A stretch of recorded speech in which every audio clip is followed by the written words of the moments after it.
இப்பயாச்சும் நான் சொல்றதை கேளுடா. நீ இப்படியே இருக்கனால எதுவுமே மாற போறது இல்லை மச்சான்.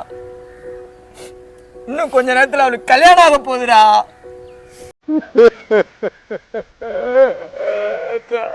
மச்சான் எனக்கு புரியுதுடா. 6 வருஷம் லவ் திடீர்னு அவன் இல்லைனா எப்படின்னு.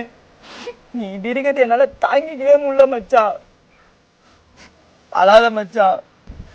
இல்லை மச்சான், ஒன்று நான் எதாவது பண்ணிக்கணும் இல்லை யாரையும் எதாவது பண்ணிக்கணும்னு தோணுது மச்சான்.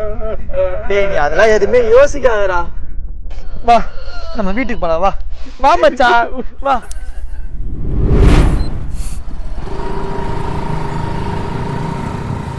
மச்சான் ஜீவா வரான். வேணுன்னே குத்தி வரமே எதுனா பேசுவான். நீ எதுக்குமே ரெஸ்பான்ஸ் பண்ணாதுண்ணே. அவனை நான் பார்த்துக்கிறேன்.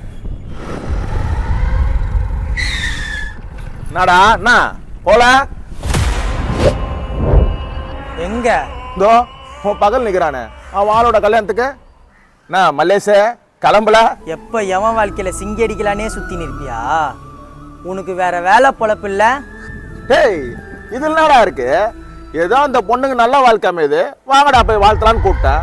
நீ என்னமோ உன் வாழ்க்கையை தியாகம் பண்ண மாதிரி இவ்வளோ துள்ளுற. எது நல்ல வாழ்க்கையா? அவளே ஒரு ஓடுகாலி.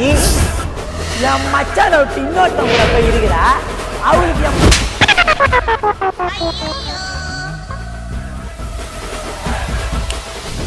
யார தப்பா பேசாரா? யார தப்பா பேசாரா? யார தப்பா பேசாரா? யார தப்பா பேசாரா? யார தப்பா பேசாரா?